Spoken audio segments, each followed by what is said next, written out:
encore adulte.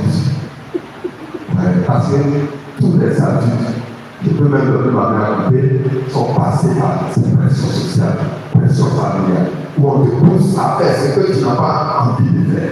Et si tu n'es pas ferme, tu n'es pas dur, tu n'es pas constant, tu risques de succomber. Et je suis sûr, je dois encore ma main à couper pour pouvoir succomber. Voilà, est-ce que c'est beau? Commencez par nos mamans qui ont souffert de veuvage. Et donc, Job a souffert. Et c'est cela que le Père biblique veut essayer de nous faire comprendre que la souffrance n'est pas liée seulement à celui qui croit en Dieu.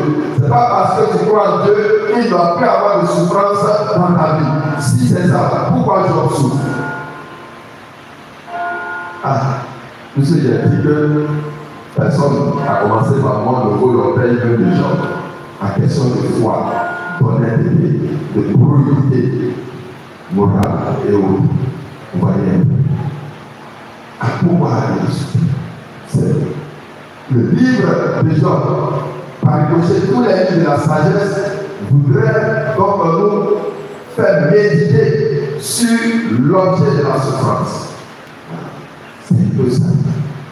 Et donc, ici, dans cette première lecture, après avoir traversé toutes ces difficultés, Dieu lui-même vient maintenant, on va dire, comme conseiller de Job. Il dit, Job, il ne faut pas fléchir les genoux. Il ne faut pas tomber dans cette pression sociale familiale. Regarde, la mer que tu vois, qui a organisé tout ça? Ce n'est pas moi qui ai permis que la mer soit ici, que ceci soit ceci, ainsi de suite. Tout ce qui est dans la mer, c'est moi qui ai la maîtrise sur tout ça.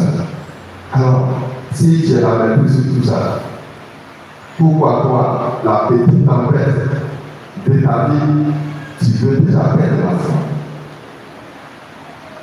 Voilà le sens de cette première lecture. Dieu lui-même vient maintenant en rapport à la solidité de la croyance de notre ami Job. Il ne veut pas que Job fléchisse, qu'il tombe et qu'il s'écroule et qu'il soit à terre touché. Et lui-même, il vient et lui donne des conseils. Et puis plus tard, nous ceux qui liront la suite des textes de catholiques, vous n'avez pas bien, vous n'avez pas quelqu'un calme. Si vous trompez, si libre, la suite, lisez et comprenez qu'est-ce qui est arrivé à Job. Bon, c'est vrai qu'on a tellement parlé de gens qui sont depuis 50 ans, sont des gens qui savent un peu ce qui est arrivé à la fin à Job. Mais il est important que nous lisons la parole de Dieu. C'est important. Et donc, ici, Dieu est en train de dire à Job que la souffrance que tu traverses là, c'est rien. Moi, Dieu, je vais prendre cela en compte. À condition que tu restes ferme dans ta foi, que tu ne fléchisses pas. Moi, Dieu, je vais prendre cela en compte.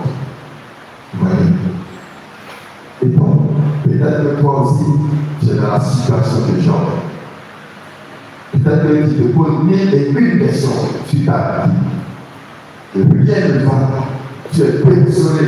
La tempête est en train de te faire écouler. Mais Dieu est en train de dire à Job, et il est en train aussi de te parler. Il est le maître de ta vie.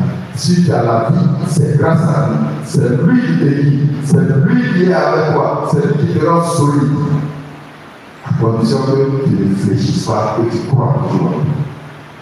Et cette première lecture-là rejoint l'évangile que nous avons entendu, vrai ou faux. Jésus a prêché, il était fatigué.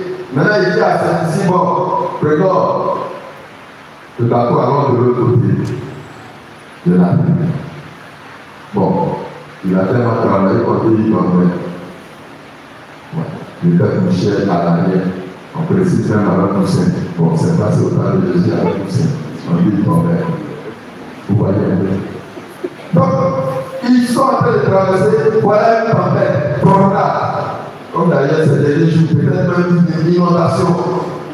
Ils étaient en phase de